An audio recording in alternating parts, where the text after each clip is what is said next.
Welcome guys GK MCQs MK channel में आपका बहुत बहुत स्वागत है। सब्सक्राइब कीजिए जीके एमसीक्यूज एमके चैनल को और पाइए रोजाना मल्टीपल चॉइस क्वेश्चन जो आपके एंट्रेंस एग्जाम कंपटीशन एग्जाम के लिए बहुत इंपॉर्टेंट है।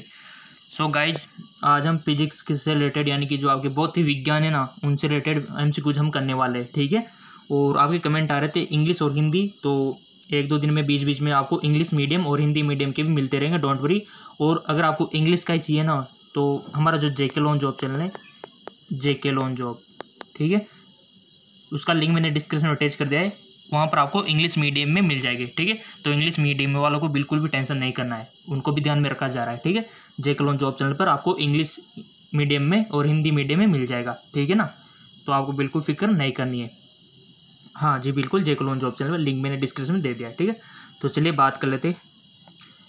पहला क्वेश्चन है, इससे पहला पार्ट अगर आपने नहीं देखा है तो लिंक में डिस्क्रिप्शन में अटैच कर दूंगा, ठीक है। उससे नेक्स्ट पार्ट हम डिस्कस कर रहे हैं।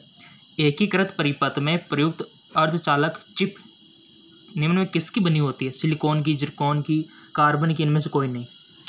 एकीकृत परिपथ में प्रयुक्त अर्धचालक, ठीक है, चिप किसकी बनी हुई होती है? वन ऑप्शन आपको सिलेक्ट कर लेना है। कर लिया? Check now. इसका राइट ऑप्शन हो जाएगा सिलिकॉन। सिलिकॉन की बनी हुई होती है। नेक्स्ट क्वेश्चन है आपका, प्रत्यावर्ती धारा को दिष्ट धारा में परिवर्तन करने वाली युक्ति को क्या बोलते हैं? यानी कि एक ऐसी डिवाइस है जो आपका एसी करंट को डायरेक्ट करंट में कन्वर्ट कर देती है। कौन है वो? रेक्टिफायर, ट्रांसफार्म, ट्रांसमीटर, इनमें से कोई नहीं। उस डिवाइस का नाम बताइए जो प्रत्यावर्ती धारा को एसी को डीसी में कन्वर्ट कर दे। एसी को डीसी में, पता है? एसी को डीसी में। और उस डिवाइस का नाम भी पता होना चाहिए, उसको उल्टा करता है।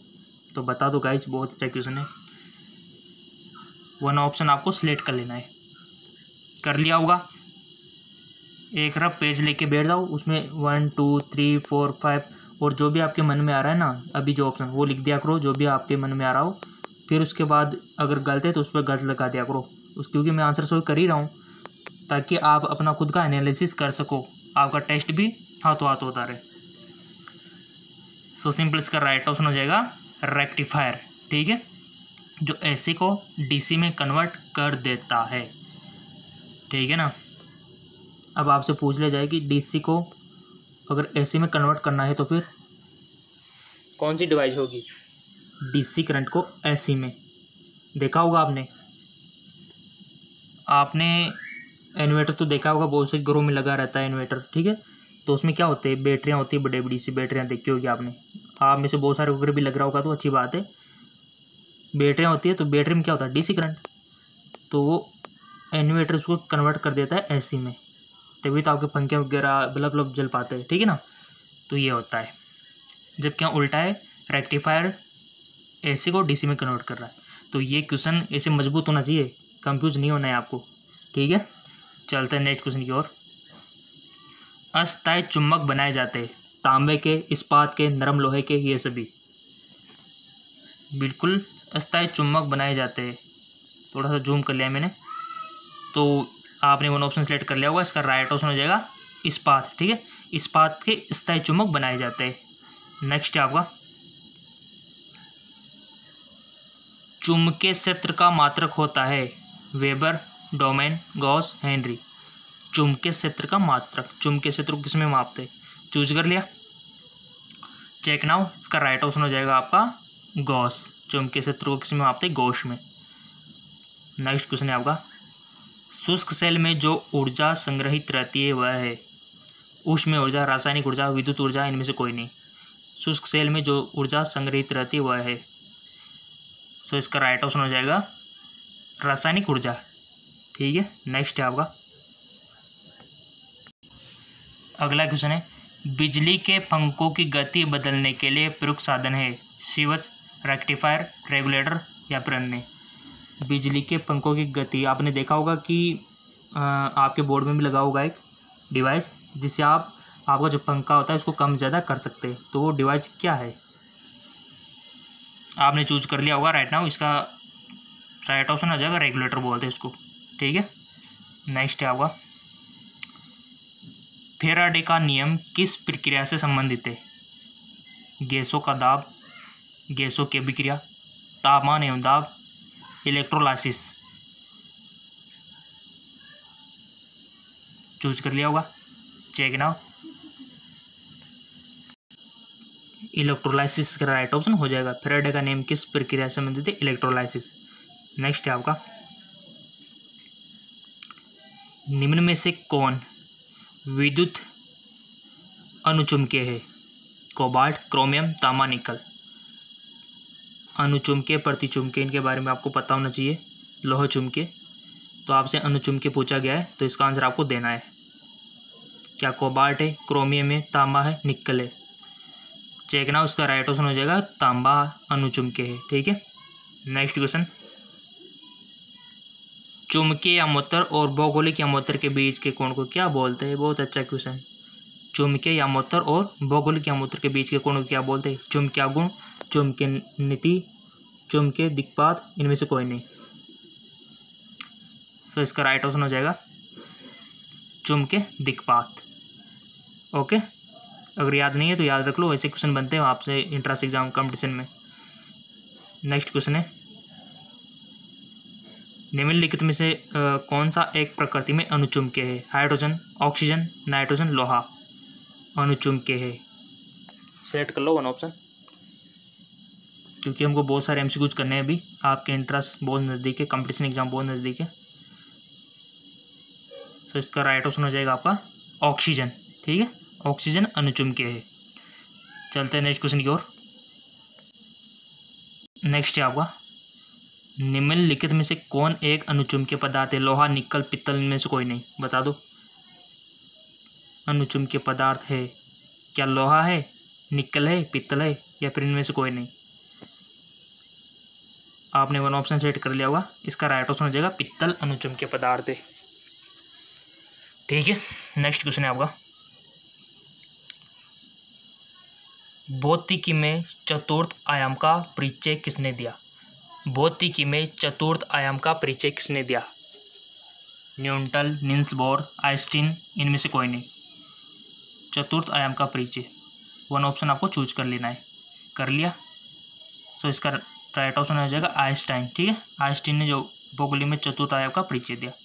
नेक्स्ट है आपका, रडार का आविष्कार कौन था, किसने किया था? फ्लेमिंग ने, रॉबर्ट वाटसन ने, ऑस्टिन ने, या फिर न्यूटन ने? सो गाइज इसका राइट ऑप्शन हो जाएगा रॉबर्ट वाटसन ने रडार का आविष्कार किया था। पता नहीं है तो अब याद रख लेना। नेक्स्ट है आपका, पॉजिट्रॉन की खोज किसने की? मोस्ट इंपॉर्टेंट क्वेश्चन, पॉजिट्रॉन की खोज किसने की? Chadwick, Anderson, Newton, Galileo. Guys ये बहुत इंपॉर्टेंट क्वेश्चन है, डायरेक्ट क्वेश्चन भी आपको मिल जाएगा आपके एग्जाम में, तो 2 से 3 बार वीडियो को देख लो तो आपका फ़ायदा है, क्योंकि आपको लिखने की जरूरत नहीं है, फिर ऑटोमेटिक याद हो जाएगा। 2 से 3 बार देख लोगे ना आप, जैसे आप कोई गाना देखते हो, कोई मूवी देखते हो, 2 से 3 बार देखने के बाद सारे डायलॉग आपको सारे उन अंदर जितना मटेरियल होता है सब कुछ याद हो जाए।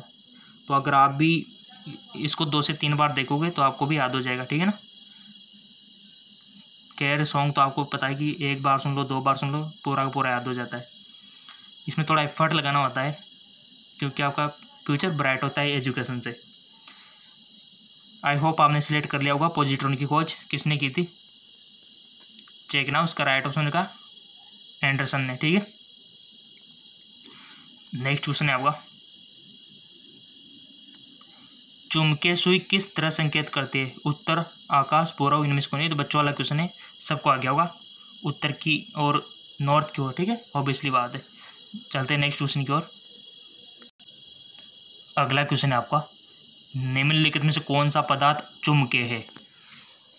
चुंबकीय ओनली, निकल, एल्यूमिनियम, बिस्मिथ, ये सभी। ऐसे क्वेश्चन आ जाते हैं, और जिनकी एमसीक्यूज की नॉलेज अच्छी होती है तो टिक कर देता है, और जिसकी एमसीक्यूज की प्रैक्टिस अच्छी नहीं है वो तो बस इधर उधर देखता रहता है, और इसमें टाइम निकलता जाता है, क्योंकि आपका एंट्रेंस एग्जाम में टाइम किस तरह उल्टा चलता है। ठीक है, हर एक सेकंड इंपॉर्टेंट होता है वहाँ पे। अगर ऑनलाइन एग्ज़ाम होता है तो आपका उल्टा टाइम चलता है, जैसे 2 घंटे का पेपर है तो इधर 58, 57, 56, 55 कम होते जाते हैं, और इस तरह होते होते 0 कम होते होते जैसे कि जीरो पॉइंट अगर आपके पास 2 सेकंड बचे, 1 सेकंड, फिर बंद ही हो जाता है ऑटोमेटिक, आप लिख ही नहीं सकते उसमें, ठीक है, वो प्रोसेस ख़त्म हो जाता है। तो टाइम का महत्व बहुत है गाइज। टिक कर लिया आपने, चेक ना, इसका राइट ऑप्शन हो जाएगा निकिल, एक चुमके है, ठीक है। नेक्स्ट क्वेश्चन है, इंग्लिश वालों को कोई दिक्कत हो नहीं, नीचे उनके लिए जेके लोन जॉब चैनल पर अवेलेबल करा देंगे, ठीक है, लिंक नीचे डिस्क्रिप्शन में दिया हुआ है, वहाँ पर अवेलेबल करा देंगे इंग्लिश लैंग्वेज में।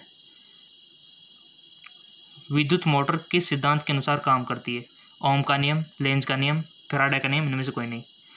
विद्युत मोटर किस सिद्धांत के अनुसार कार्य करती है? विद्युत मोटर चूज कर लिया होगा आपने वन ऑप्शन, इसका राइट ऑप्शन हो जाएगा फैराडे के नियम पर काम करती है विद्युत मोटर। नेक्स्ट है आपका, विद्युत चुंबक बनाने के लिए सामान्यतः किस धातु का उपयोग किया जाता है? तांबा, कोबाल्ट, लोहा, इनमें से कोई नहीं। विद्युत चुंबक बनाने के लिए सामान्यतः किस धातु का प्रयोग किया जाता है? तांबा, कोबाल्ट, लोहा, इनमें से कोई नहीं। तो आपने भी ऑप्शन चूज कर लिया होगा क्योंकि आप इंटेलिजेंट स्टूडेंट हो। इसका राइट ऑप्शन हो जाएगा लोहा, ठीक है। नेक्स्ट क्वेश्चन है आपका, निम्नलिखित में से कौन सा धातु अर्धचालक की तरह ट्रांजिस्टर में प्रयोग होता है? कौन सा धातु अर्धचालक की तरह ट्रांजिस्टर में प्रयोग होता है? चांदी, ग्रेफाइट, जर्मेनियम। बहुत अच्छा क्वेश्चन गाइस, बड़े बड़े कंपटीशन एग्जाम में पूछा जाता है। कौन सा धातु अर्धचालक की तरह ट्रांजिस्टर में प्रयोग होता है? आपने भी सिलेक्ट कर लिया होगा, चेक नाउ, जर्मेनियम, ठीक है। जर्मेनियम धातु अर्धचालक की तरह ट्रांजिस्टर में प्रयोग होता है। जिसका सही था बहुत बहुत धन्यवाद, और जिसका सही नहीं था उसको पनिशमेंट देनी चाहिए कि उनको 2 से 3 से 4 बार ये वीडियो देखना चाहिए, ठीक है। आप ही का फ़ायदा है। देखो गाइस, अब आपको पता है कि आज के ज़माने में कंपटीशन कितना हो गया है। अगर आप थोड़े से भी ढीले रह गए ना, थोड़े से भी कमज़ोर रह गए ना, तो आपसे आगे कोई ना कोई निकल ही जाएगा। आज के टाइम पे इंटरेस्ट करके ना छोटी मोटी बात नहीं है, वो गया ज़माना पहले का। आपको पता है कि आजकल 11th 12th में कितनी कितनी परसेंटेजें बनती है, 99 तक जाती है, पॉइंट कुछ तक भी जाते हैं। पहले के ज़माने में क्या होता था, 70 को परसेंटेज, हो 70%, 75, ओ माई गॉड 75, इतनी वैल्यू थी। और आपको पता है कंपटीशन इतना हो गया है, आजकल परसेंटेज बनती है 99। हाँ गाइस, आपको पता होगा, आप खुद 12th 11th 10th पास करके आए हो, तो आप खुद अनुमान लगा सकते हो कि हमारा जो कंपटीशन है कितना बढ़ता जा रहा है। तो ऐसे में आपको स्टडी को फोकस करना है गाइस। थोड़े से भी ढीले रह गए तो गए काम से, कोई दूसरा ले लेगा आपकी सीट को। तो आपको पूरा फोकस इसी पर करना है, MCQs पे, ताकि आपसे आगे कोई नहीं निकल पाए। और 2 से 3 बार वीडियो देखे हो तो भी आपका ही फ़ायदा है।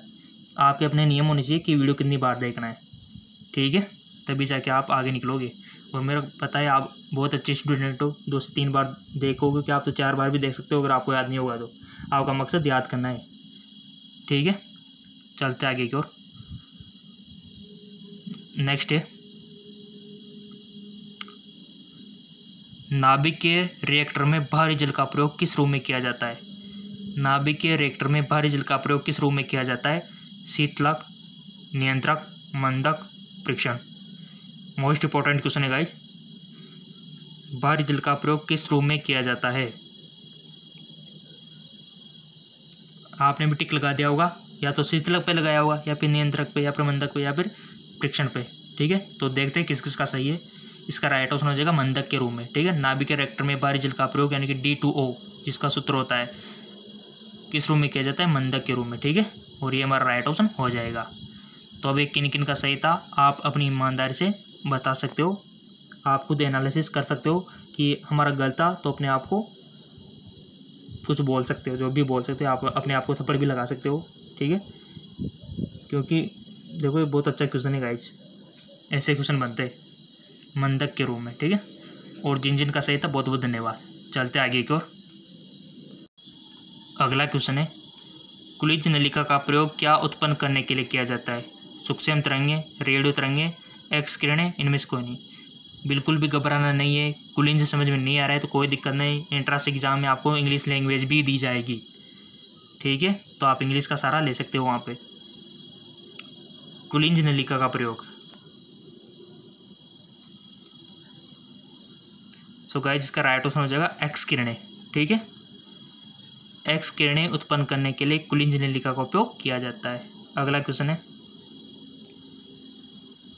ट्रांजिस्टर के संवितरण में किस धातु का प्रयोग किया जाता है? सिलिकॉन, रजत, एल्यूमिनियम, तांबा।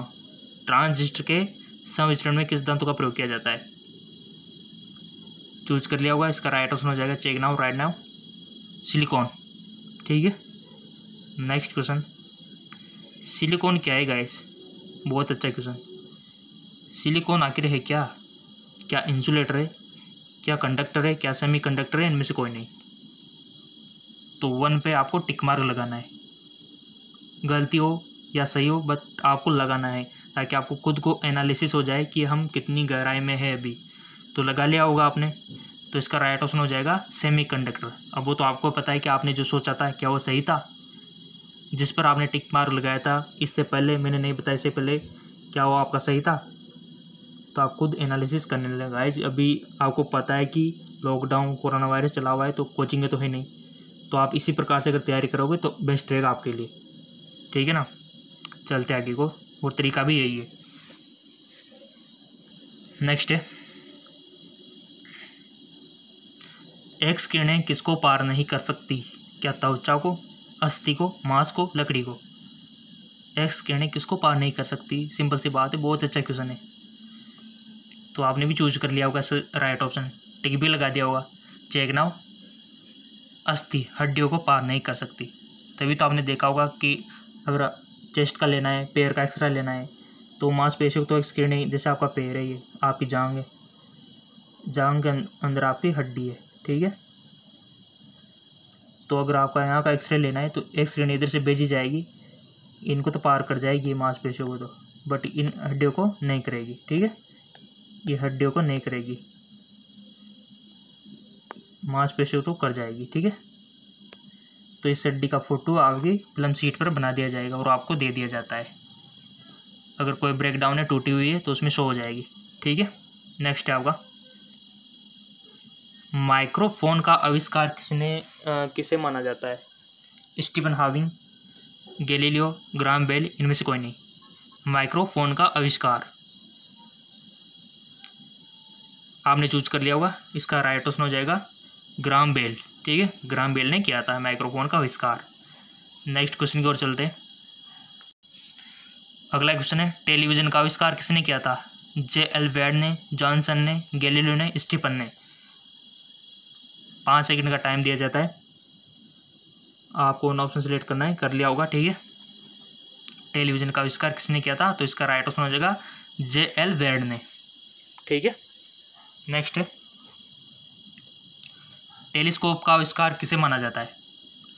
Johnson, Rutherford, Galileo, Newton. Telescope का आविष्कार किसे माना जाता है? आपने भी वन ऑप्शन सेलेक्ट कर लिया होगा, इसका करेक्ट ऑप्शन हो जाएगा गैलीलियो। ठीक, नेक्स्ट क्वेश्चन है, गुरुत्वाकर्षण नियमों के आविष्कारक किसे माना जाता है? Newton, Niels Bohr, Rutherford. ये तो सबका सही जाना चाहिए। देखो गाइस, बच्चों वाला क्वेश्चन है, गुरुत्वाकर्षण नियमों का आविष्कारक किसे माना जाता है? तो सिंपल सी बात है, न्यूटन को माना जाता है। ठीक है, नेक्स्ट है, 1 जूल में कितने कैलोरी होते हैं? बहुत अच्छा क्वेश्चन।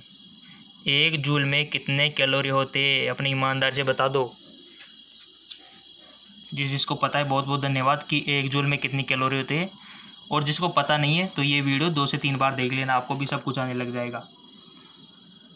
सो सिंपल, आपके सामने ऑप्शन दिए हुए 0.25, 0.41, 0.24, 0.76। तो बता दो गाइज, इसका राइट ऑप्शन आखिर है क्या? टिक लगा दो किसी एक पर, जिस पर भी आपका मन कर रहा ना लगा दो। बाद में देखेंगे कि वो आपने जो टिक लगाया था क्या वो सही था। अगर सही था तो बहुत बहुत धन्यवाद आपको। लगा लिया टिक, तो चेक नाउ, इसका राइट ऑप्शन हो जाएगा 0.24, यानी कि 1 जूल में कितने कैलोरी होता है? 0.24। ठीक है, इतना कैलोरीज होता है। पता नहीं है तो पता रख लेना, वीडियो को देखोगे बार बार तो वैसे याद हो जाएगी सारी चीज़ें आपको। नेक्स्ट क्वेश्चन है, और मैं हमेशा बोलता हूँ कि कंपटीशन बहुत ज़्यादा बढ़ गया है, आपको अपनी पढ़ाई और तेज़ करनी होगी, आप जो कर रहे हैं ना उनसे, क्योंकि कंपटीटर बहुत ज़्यादा है गाइज। वह उपकरण कौन सा है जिसमें समुद्रों की गहराई को मापने के लिए ध्वनि तरंगों का प्रयोग किया जाता है। गाइस कंपटीशन इतना बढ़ गया है, आपको क्या बताऊं, अगर आप 1-2 दिन के लिए भी कहीं प्रोग्राम में निकल गए ना तो समझो आपसे आगे कोई और निकल गया। समझ रहे हो ना बात को। एक दिन भी कहीं आप निकल गए किसी प्रोग्राम में तो समझो आपसे आगे कोई निकल गया। इतना कंपटीशन हो चुका है आज के टाइम में। तभी तो आपको पता है कि इंटरेस्ट करना, कंपटीशन फाइट करना कितना मुश्किल हो गया है आज के टाइम में। बट आप रेगुलरिटी रखोगे, जैसे कि मैं इसी चैनल पर एक वीडियो रोजाना अपलोड करता हूँ, ठीक है।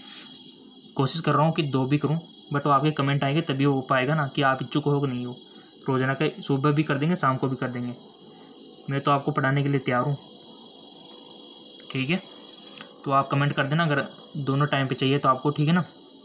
सुबह भी कर देंगे, शाम को भी कर देंगे। नेक्स्ट क्वेश्चन है, वह उपकरण कौन सा है जिसमें समुद्रों की गहराई को मापने के लिए ध्वनि तरंगों का प्रयोग किया जाए, जैसे सोनार, अल्टीमीटर, रडार। ये तो सिंपल सा क्वेश्चन है, बच्चों का क्वेश्चन है, तो इसका राइट ऑप्शन हो जाएगा सोनार, ठीक है। चलते हैं नेक्स्ट क्वेश्चन की ओर। अगला जो क्वेश्चन है, निम्नलिखित में से कौन सा यंत्र प्रत्यावर्ती धारा यानी कि एसी को एक दिशा धारा में परिवर्तित करता है। अल्टरनेटर, कंडीशनर, ट्रांसमीटर, इनमें से कोई नहीं। कौन सी डिवाइस है जो एसी को डीसी में कन्वर्ट कर रही है। एसी को डीसी में कन्वर्ट, टिक लगा लो किसी एक पर, अल्टरनेटर पर, कंडीशनर, जो भी आपका मन करता है, ट्रांसफार्मर पर, क्योंकि इसका राइट ऑप्शन अभी चेक होने जा रहा है अल्टरनेटर, ठीक है। नेक्स्ट क्वेश्चन है, अगर आपको लगता है कि क्वेश्चन हार्ड है तो उसको लिख लिया करो गाइज। साइक्लोट्रॉन किसको त्वरित करने के लिए प्रयुक्त किया जाता है। परमाणु को, आयन को, प्रोटॉन को, ये सभी। साइक्लोट्रॉन किसको त्वरित करने के लिए प्रयुक्त किया जाता है। क्या परमाणु को, क्या आयन को, या फिर प्रोटॉन को, या फिर सभी को। किसी एक पर टिक लगा दो, 5 सेकंड का टाइम है, सोच समझ के लगा दिया होगा तो इसका राइट ऑप्शन हो जाएगा परमाणु को, ठीक है। परमाणु को त्वरित करने के लिए। नेक्स्ट क्वेश्चन है, निम्नलिखित में युग्मों में से किन भौतिक राशियों के समान विमेय सूत्र नहीं है। बल एवं दाब, भार एवं बल, आवेग एवं संवेग, कार्य एवं ऊर्जा। सो इसका राइट ऑप्शन हो जाएगा गाइज बल एवं दाब, ठीक है। नेक्स्ट है आपका, एक नदी में चलता हुआ जहाज समुद्र में आता है, तब जहाज का स्तर पहले जितना होगा। एक नदी में चलता हुआ जहाज समुद्र में आता है, तब जहाज का स्तर पहले जितना होगा, थोड़ा नीचे जाएगा, थोड़ा ऊपर जाएगा, इनमें से कोई नहीं। नदी में चलता हुआ जहाज समुद्र में आ पहुंचा तो क्या होगा, बताइए।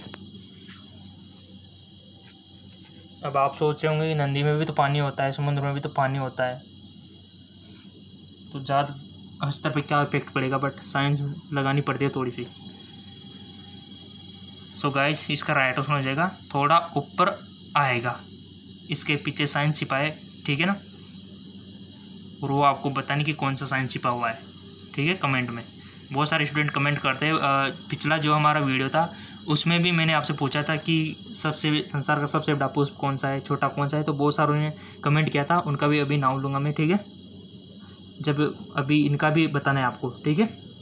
थोड़ा ऊपर आ जाएगा तो क्यों आया, ऐसा क्यों हुआ कि नदी में चलता हुआ जहाज समुद्र में आ गया तो थोड़ा ऊपर आ जाता है, क्यों आ जाता है ये।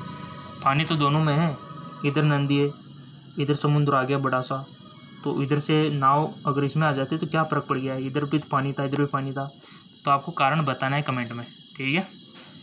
और जो बताएगा उसका बहुत बहुत धन्यवाद। नेक्स्ट है, एक बीकर में पानी पर बर्फ़ तैर रही है। जब बर्फ़ पूर्णतः पिघल जाएगी तो बीकर में पानी का तल बढ़ेगा, पहले बढ़ेगा बाद में घटेगा, घटेगा उतना ही रहेगा। एक बीकर में पानी पर बर्फ़ तैर रही है, बीकर है जिसमें पानी पर बर्फ़ तैर रही है, ठीक है। तैरती है ऑब्वियसली बात है, बर्फ़ पानी पर ही तैरती है क्योंकि डेंसिटी का इफेक्ट है। तो जब बर्फ़ पूर्णतः पिघल जाएगी तो बीकर में पानी का थल, बहुत अच्छा क्वेश्चन, बढ़ेगा, पहले बढ़ेगा बाद में घटेगा, पर वही रहेगा। सो गाइस इसका राइट ऑप्शन हो जाएगा उतना ही रहेगा, ठीक है ना। पता नहीं है तो याद रख लेना अब की बार लाइफ में।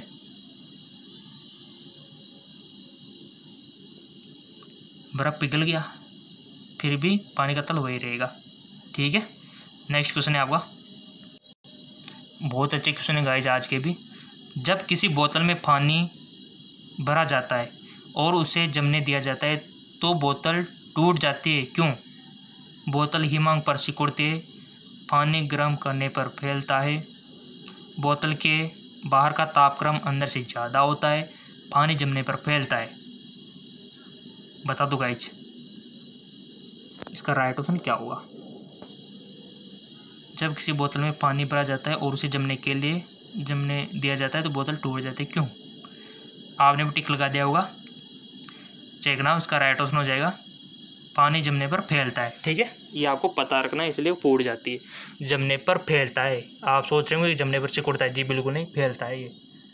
जबकि अदर चीज़ें जो होती है, लोहा आता है उसको गर्म करने पर फैलता है और ठंडा करने पर सिकुड़ता है, बट यहाँ पर पानी में उल्टा हो रहा है, जमने पर फैलता है ये।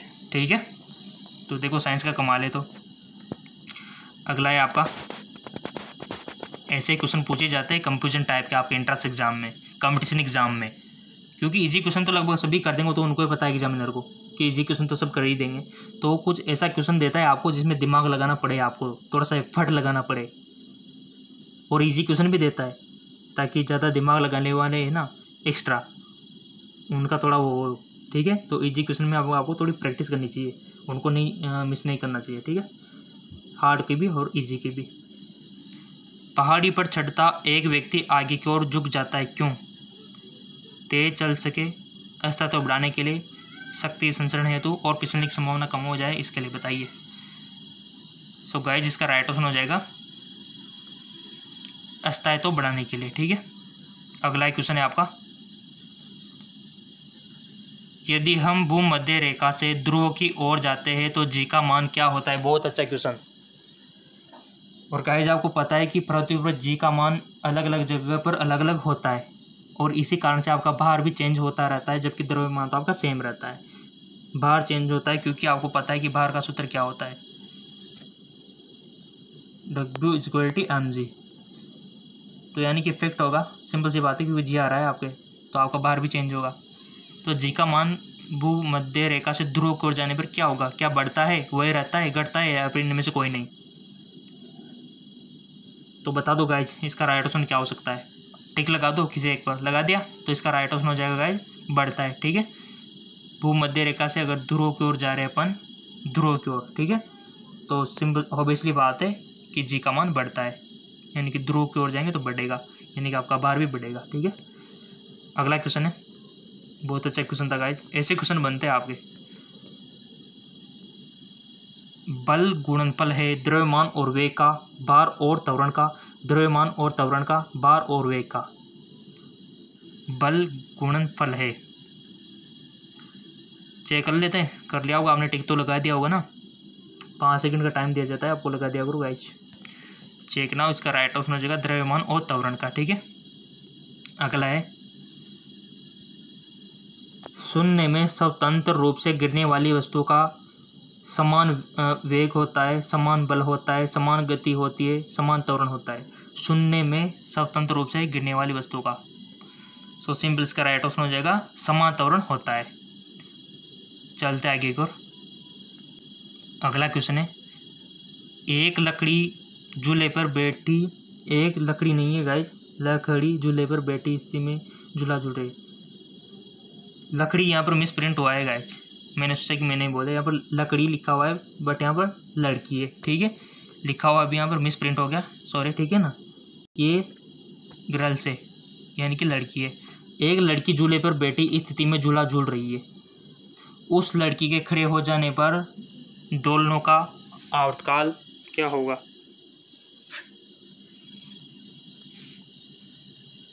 दोलनों का आवर्तकाल क्या होगा? कम हो जाएगा, अपरिवर्तित रहेगा, अधिक हो जाएगा, इनमें से कोई नहीं। झूले तो आपने भी बहुत झूले होंगे ना बचपन में, सावन के झूलों में, तो पता तो होगा ना, झूले तो सब झूलते हैं।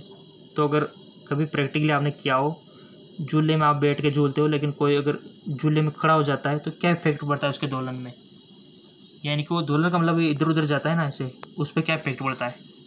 कम हो जाएगा, अपरिवर्तित रहेगा, अधिक हो जाएगा। टिक लगा दो 1 पे। सो गाइस इसका राइट ऑप्शन हो जाएगा आपका कम हो जाएगा, ठीक है ना। और फिजिक्स 11th का क्वेश्चन है गाइस, ये कम हो जाता है। जी हाँ बिल्कुल याद रह जाएगा, कोई भी लड़की खड़ी हो जाए तो कम हो जाएगा। और इसी प्रकार एक क्वेश्चन बनता है गाइस कि ट्रेन में बैठा कोई भी आदमी, ठीक है, ट्रेन में बैठा कोई भी आदमी, ट्रेन है, चल रही है ट्रेन, ठीक है, तो ट्रेन में बैठा कोई भी आदमी अगर अपने हाथ में, ठीक है, कोई भी आदमी अपने हाथ में कोई बॉल को उछालता है, काफ़ी ऊंचाई पर उछालता है, बैठा हुआ है अंदर, ठीक है, अंदर बैठा हुआ है, बॉल को उछालता है, तो वो बॉल क्या उसके हाथ में वापस आ जाएगी, या उसके पीछे फेंक जाएगी, या फिर आगे फेंक जाएगी, या फिर अपरिवर्तित रहेगी? ऐसा क्वेश्चन भी पूछा जाता है। तो आप क्या आंसर दोगे, आपका क्या मत रहेगा उसमें? मान लो आप ही हो, ट्रेन में सफ़र कर रहे हो, आपने एक बॉल को उछाला या कोई सिक्का उछाला, तो क्या वो आपके हाथ में आ जाएगा, या फिर पीछे गिर जाएगा, या फिर आगे गिर जाएगा? बताओ।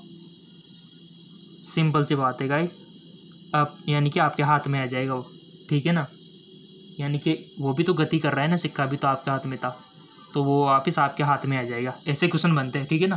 तो मैंने उसका भी एग्जांपल दे दिया आपको, रेल वाला, ट्रेन वाला, ठीक है। और ये दूसरा आपके सामने है, अगला क्वेश्चन है,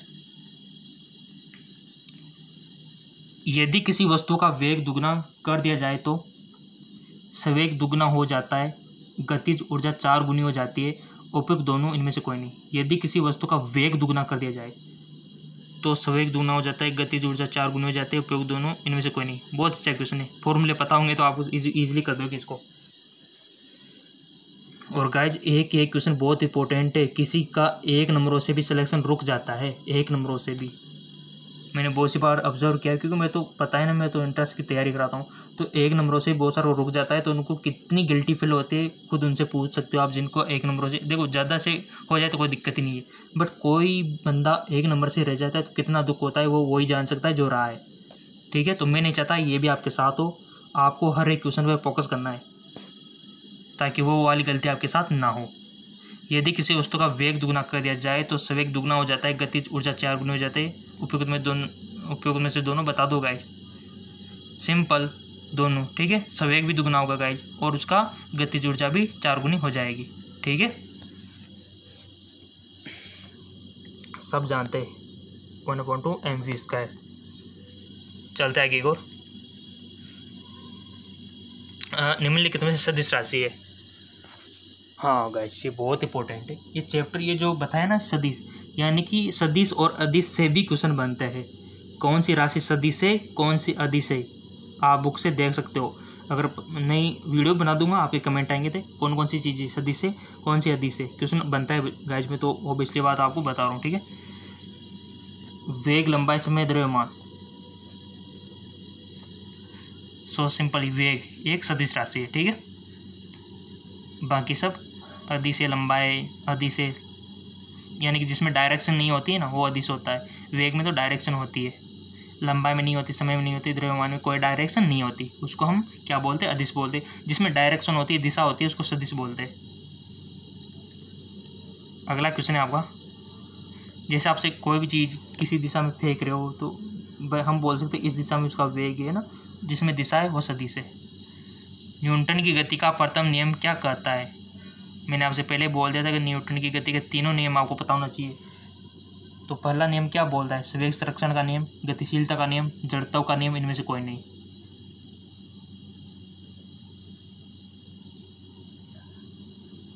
टिक लगा दिया होगा आपने इस पे 1 ऑप्शन पे। इसका राइट ऑप्शन हो जाएगा जड़त्व का नियम, ठीक है। और गाइस आपसे पूछ रहे जाए कि प्रत्येक क्रिया में विपरीत प्रतिक्रिया होती है, तो ये न्यूटन की कौन सी गति का नियम है? प्रत्येक क्रिया में विपरीत प्रतिक्रिया होती है, या फिर आपसे पूछ रहे जाए कि रॉकेट जो है किस सिद्धांत, न्यूटन के किस सिद्धांत पर काम करता है, किस गति के नियम से उड़ता है, तो आपका आंसर क्या होगा बताइए। तो सिंपल, ये आपके न्यूटन की थर्ड गति का होगा, रॉकेट वाला, ठीक है, क्योंकि प्रत्येक क्रिया में विपरीत प्रतिक्रिया ये न्यूटन की थर्ड गति का है। और जड़त्व की बात करें तो ये न्यूटन की गति का फर्स्ट नियम है, ठीक है। चलते आगे एक और, दो वेक्टर जिनका मान अलग है, उनकी दिशा अलग होगी, उनका परिणामी शून्य होगा, उनका परिणामी शून्य नहीं हो सकता, इनमें से कोई नहीं। दो वेक्टर जिनका मान अलग है। बता दो guys right option. I hope आपने टिक लगा दिया होगा। इसका राइट ऑप्शन हो जाएगा उनका परिणामी शून्य नहीं हो सकता। ठीक है, चलते हैं नेक्स्ट क्वेश्चन की ओर। अगला क्वेश्चन है, बर्फ पर स्केटिंग करना प्रदर्शित करता है कि दाब बढ़ाने पर बर्फ का गलनांक घट जाता है, बढ़ जाता है, अपरिवर्तित रहता है, पहले घटता है फिर बढ़ता है। बर्फ पर स्केटिंग करना प्रदर्शित करता है कि दाब बढ़ाने पर बर्फ का गलनांक पर क्या इफेक्ट पड़ता है, बताइए। टिक लगा दिया, चेक नाउ। घट जाता है, जिस इसका सही था बहुत बहुत धन्यवाद। यानी कि दाब बढ़ाने पर बर्फ का गलनांक घट जाता है। सच ही, कड़वा सच भी मान सकते हो उसको। यानी कि आप दाब बढ़ाओगे तो ऑब्वियसली बात है कि बर्फ का गलनांक तो घटे ही घटेगा। ठीक, नेक्स्ट है आपका, जब कोई नाव नदी में समुद्र में प्रवेश करती है तो थोड़ा ऊपर की ओर उठ जाती है, थोड़ी डूब जाती है, अपरिवर्तित रहती है, इनमें से कोई नहीं। जब कोई नाव नदी से समुद्र में, ठीक है, वो पहले वाला क्वेश्चन आएगा गाइस। ये आपको दिखा दे, थोड़ा सा स्क्रॉल डाउन हो गया, सॉरी। ये नदी है और ये आपका समुद्र है। तो जब कोई नाव नदी से समुद्र में जाएगी तो क्या इफेक्ट पड़ेगा नदी से समुद्र में। सो इसका राइट ऑप्शन हो जाएगा थोड़ी ऊपर की ओर उठ जाती है। क्यों उठ जाती है, यही तो मैंने आपसे पूछा था। इसका तो आंसर आपको कमेंट में देना है। जो देगा बहुत बहुत धन्यवाद। ठीक है,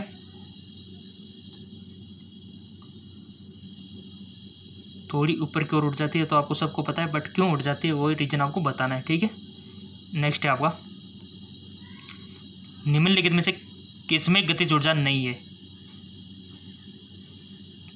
चली हुई गोली, खिंचा हुआ धनुष, चलता हथौड़ा, बहुत बता हुआ पानी, किसमें गतिज ऊर्जा नहीं है। यानी कि आपको पता होना चाहिए किस किस में गतिज ऊर्जा है।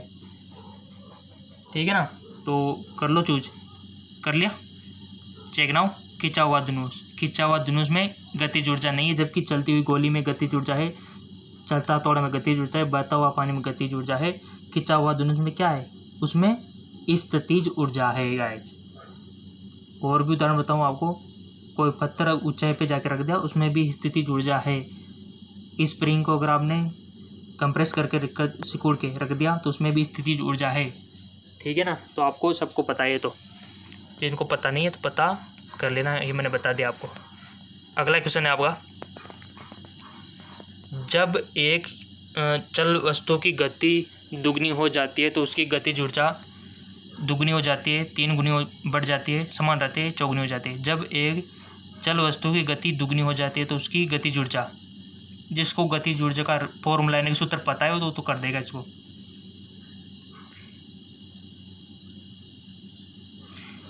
सो सिंपल, इसका राइट ऑप्शन हो जाएगा गाइज चौगुनी हो जाती है।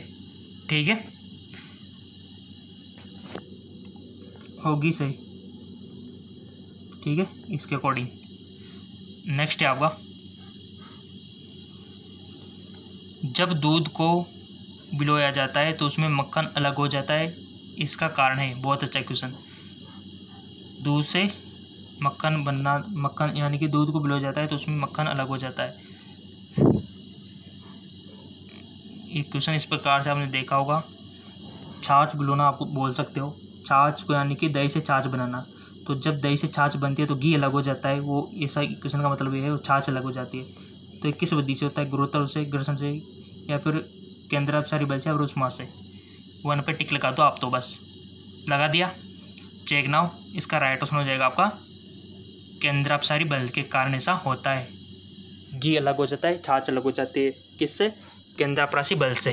तो ये इंपॉर्टेंट है वहाँ पर। ठीक है, तो यहाँ से मैंने जितने क्वेश्चन आपको बताए, कितने सही है ईमानदार से आपको बताना है, और कितने गलत है। अगर गलत है ना तो फिर आपको थोड़ी सी तैयारी की ज़रूरत है। ठीक है, और अगर आपको इंग्लिश का चाहिए तो नीचे डिस्क्रिप्शन लिंक दिया हुआ है। ठीक है, इंग्लिश वालों के लिए जेकलॉन जॉब चैनल है स्पेशल, वहाँ पर आपको इंग्लिश में मिल जाएंगे। सो गाइज, और अधिक आपको चाहिए तो नीचे डिस्क्रिप्शन लिंक दिया हुआ है, वहाँ से आप देख सकते हो। ठीक है, और अधिक क्वेश्चन चाहिए तो नीचे डिस्क्रिप्शन लिंक दिया हुआ है। ठीक है, ओके, धन्यवाद।